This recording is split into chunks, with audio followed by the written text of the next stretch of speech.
ভুবন সুখ পাড়া এখানে একজন রাজেশ দেবরমা বাবার নাম ভুবন দেবরমা ওলা শিক্ষক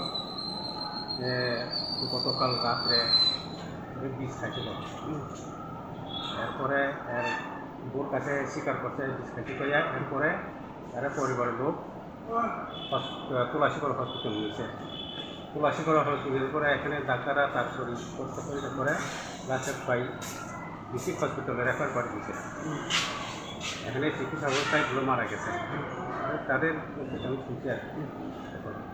ঠিক আছে।